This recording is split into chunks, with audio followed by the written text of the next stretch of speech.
Is spirituality really so important today? I mean, is it so important that we live a spiritual life? Or, as we're all doing our own karma anyway, isn't it enough just to do our karma? Or do we also actually have to have that spiritual component? Here's the thing about karma. Without going into a long and detailed lecture on it, because it really is quite a very deep subject, but just really briefly in the topmost level, when we talk about working out our karma, the reason that we even mention it is that what the Bhagavad Gita explains to us, as you mentioned, is that we're all here with the karma we have to perform. But why do we have to perform it? Well, we have to perform it with the ultimate aim being that when I work through my karma, I no longer will be bound in this cycle of birth and death. I no longer will be bound to this human body, to these chains that hold us here. When I have, quote unquote, worked through my karma, I will be free. Whether we say free as in without my body, I've just merged into God, or whether we say, as Puja Swamiji emphasizes all the time, free in moksha here in our body. Because we can have that same freedom, that same moksha, still in the body. We don't have to wait for death. But the important part, as you rightly mentioned, is working through our karma. However, working through our karma is not just actions. It's not that we're put here with a to-do list. It's not like a treasure hunt. Go 3 blocks, turn left, at the fire hydrant, look to your right. The next clue will be there. Then you get the next clue. It says, find the jumping rope, jump it 15 times, turn around, walk back 10 paces. Then you'll get the next clue. It doesn't matter on a treasure hunt what mindset you're in. If you follow the instructions properly, you'll pick up all your clues, you'll get your treasure. But with the treasure being moksha, liberation, freedom, the mindset is of even more importance than the actions. And this is why being spiritual is so important. What Krishna tells us is that we are always doing action. Even if you sit down and you sit on your hands and you don't move a muscle, your mind is still thinking. You're still acting. You're still engaging in karma. And your inaction is also a karma. If while you're sitting on your hands, the person in front of you trips and falls, but because you've decided I'm not engaging in action, you don't help them. That's also karma. So as Krishna very, very rightly said, we are always, always engaging in action. Not doing anything is also action. Doing something is also action. So then the question becomes, well, okay, so then how do we get free? How do we work through our karma? By the mental state. We'll come to destiny in a minute. We'll come to destiny after that. Destiny, if we bring in destiny right here, it's going to confuse matters, but we'll take it right after this. The way to work through our karma is that as I'm doing it, I'm offering it to God. That it's not about me.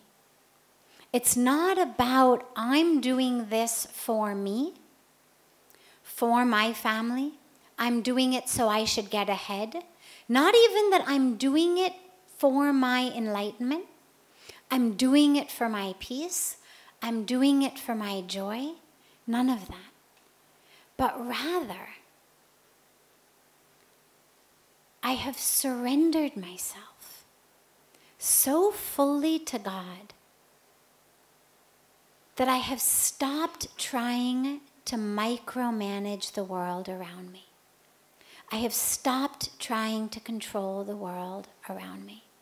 I'm allowing myself to just be a vehicle and a vessel for God's will, not my will.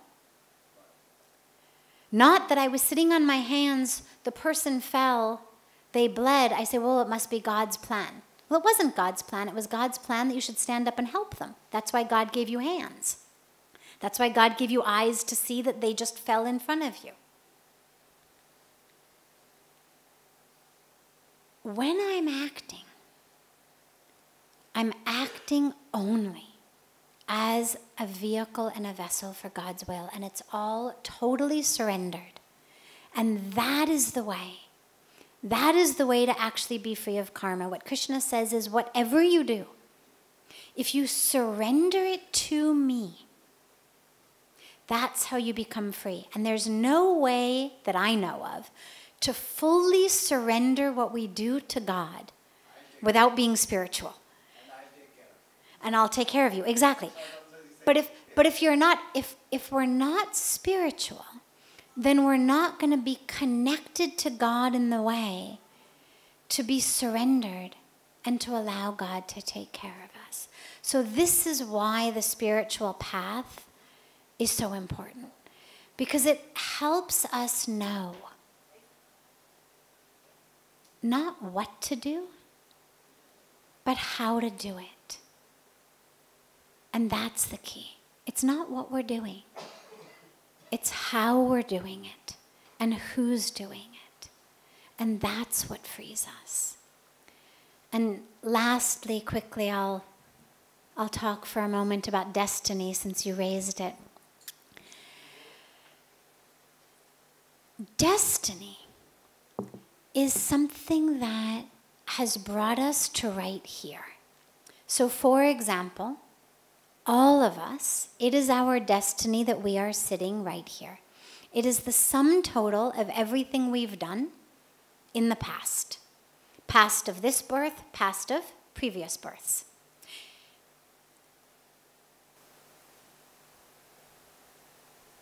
Some kind of punya, something very special. You've come to the banks of Ganga, you're in a holy place.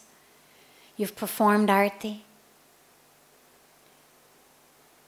Sitting in satsang at the feet of a guru. It doesn't happen automatically. It's the sum total of what we've done. That's what's brought us here. So your destiny in this moment is to be here. You can't change it. You cannot snap your fingers or rub your nose like the show that when I was really young was on TV and find yourself in Paris or London or America. You're here. And yet, where you are in your life tomorrow, next year, 5 years down the line, 10 years down the line, is due not only to what we've done before this moment, but what we do now. The trees that are bearing fruit in our life today are seeds that we planted in the past. If where we are today is happy, healthy, successful, those are the seeds we've planted. If where we are is unhappy, unsuccessful, unhealthy, it's seeds we've planted. It's not a reward or a punishment. And this is very important.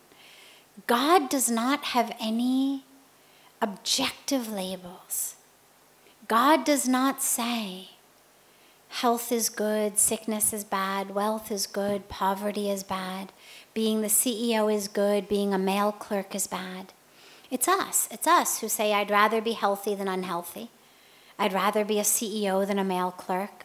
I'd rather be rich than poor. These are the labels we've put on them. Your destiny for today is created by the seeds you planted in the past.